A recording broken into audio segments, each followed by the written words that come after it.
Hello বন্ধুরা, আপনারা সবাই কেমন আছেন? আশা করি আপনারা সবাই ভালো আছেন, সুস্থ আছেন।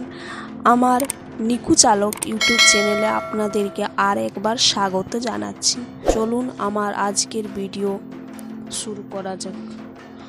আমার আজকের ভিডিও হচ্ছে মহালয়ার দিনে কি করণীয় বিধিনিষেধ, আপনারা কি করবেন কি করবেন না সেই নিয়ে আলোচনা করব। তো হয়তো অনেকেই আপনারা জানেন যে কি করা উচিত কি করা উচিত নয়। যারা জানেননি তারা অবশ্যই জেনে নিন, আর যারা জানেন তারাও আবার আরেকবার করে জেনে নিন। তো বন্ধুরা, চলুন আমার আজকের ভিডিও শুরু করা যাক।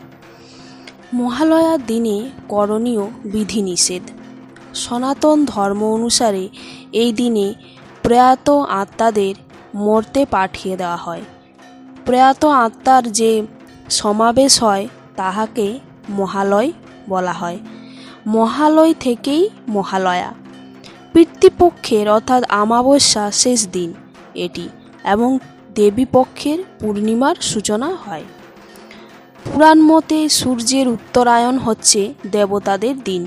উত্তরায়ণ অর্থ বিষুব রেখা থেকে সূর্যের ক্রমশই উত্তরে গমন। সূর্যের এই গমনে সময় লাগে 6 মাস। এই 6 মাস দেবতাদের একদিনের সমান। দিনের বেলায় জাগ্রত থাকেন দেবতারা, তাই দিনেই দেবতাদের পূজা করা শাস্ত্রের বিধান। অন্যদিকে সূর্যের দক্ষিণায়ন দেবতাদের রাত। দক্ষিণায়ন অর্থ বিষুব রেখা থেকে সূর্যের ক্রমশই দক্ষিণে গমন। সূর্যের এই গমনকালের ব্যাপ্তি হয় 6 মাস।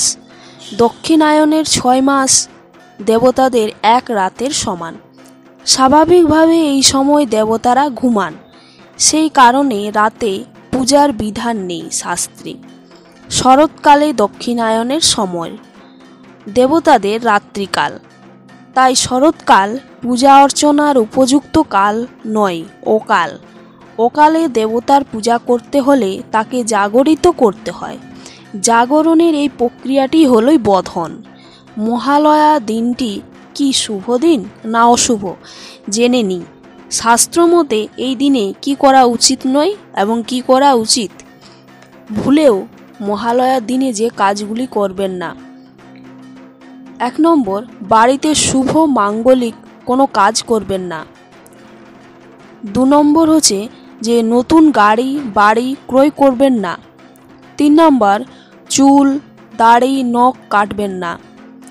4 নম্বর, আমিষ জাতীয় খাবার খাবেন না। 5 নম্বর, উত্তেজক নেশার দ্রব্য পান করবেন না। মহালয়ার দিনে এরপর যে কাজগুলি করণীয় সেগুলি বলি। 1 নম্বর হচ্ছে পিতৃপুরুষের উদ্দেশ্যে তর্পণ করুন। তদ অর্থে অর্পণ অর্থাৎ মৃত বয়স্ক ব্যক্তিদের আত্মার উদ্দেশ্যে নিবেদন। দ্বিতীয় হচ্ছে তর্পণে তিল, তুলসী পাতা ও গঙ্গাজল দান করুন সূক্ষ্ম আত্মাদের খাদ্য বস্তু হিসেবে। 3 নম্বর, পিতৃপুরুষের উদ্দেশ্যে পিণ্ড দান করুন। পিণ্ডটি গরু, পাখি ও কুকুরকে খাইয়ে দিন। 4 নম্বর, গরিব সৎ ব্রাহ্মণকে অন্ন নিবেদন করুন ও সঙ্গে দক্ষিণা দিন, খুশি মনে দিন। 5 নম্বর, দুস্থ আত্মপীড়িতকে যে কোনো খাদ্যবস্তু দান করুন। মর্তে যা দান করবেন স্বর্গে সেটা সহস্র গুণ হিসেবে ফেরত আসবে। তো বন্ধুরা, ভিডিওটি ভালো লাগলে অবশ্যই লাইক, সাবস্ক্রাইব, চ্যানেলটি সাবস্ক্রাইব করে রাখুন। রাধে রাধে।